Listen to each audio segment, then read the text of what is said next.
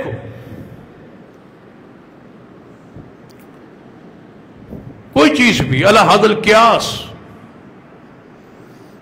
کوئی چیز بھی ہے، جب آپ لے رہے اور کہتے ہیں کہ اس میں یہ کھوٹ ہے، میں اس کے پیسے نہیں دوں گا، نہ دیں. آگے بھی بتائے نا کہ یہ کھوٹ والی چیز ہے، یہ پانی والی چیز ہے، اس کے پیسے ہم نہیں لیں. آپ 1 کلو لے کے جا رہے ہیں، آدھا کلو پانی ہے، 1 پائیا پانی ہے، 1 پائیے کے پیسے نہیں. یا اس کو پھر بتائیں کہ ہم نے 1.5 کلو دے دیا، آپ زیادہ دے دیے. کوئی چیز بھی ہے، وہ کریانہ ہے، وہ دودھ ہے، وہ لسی ہے، وہ چائے ہے، کوئی شے ہے، رزق حلال ضروری ہے تمہاری آخرت کے لیے، نجات کے لیے، دعا کے لیے اور حج کی قبولیت. اور پھر دوران حج ہر قسم کی حرام محرمات سے پرہیز ہو، تب جا کے حج قبول ہوتا. حج کے پورے مناسک کو آگے دیکھتے جائے، مدینہ پاک کی حاضری، دیگر جتنے بھی امور ہیں حج کے سفر میں، ایک ایک رکن، ایک ایک چیز عین سنت کے مطابق ہو، اور اس کے دائی اللہ کی زمین پر اہل الحدیث ہے۔ اللہ تعالیٰ مجھے اور آپ کو توفیق عطا فرمائے کتاب و سنت پہ عمل کی۔ اقول قولی ھذا واستغفر اللہ لی ولکم ولسائر المسلمین وآخر دعوانا ان الحمد للہ۔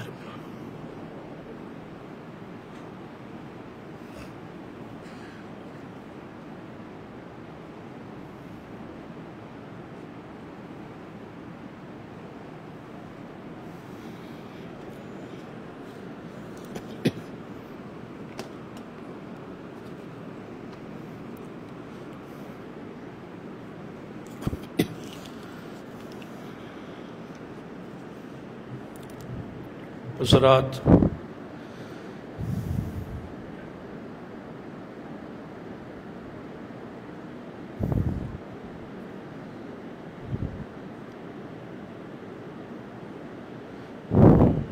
علی بھائی جو ہیں یہاں موجود ہیں، علی بھائی، ان کی والدہ اوپر غالباً جمعے پہ آئی ہوئی ہیں، وہ طبیعت ان کی خراب ہے، تو اس سے گزارش ہے کہ وہ لے جائیں اپنی والدہ کو گھر۔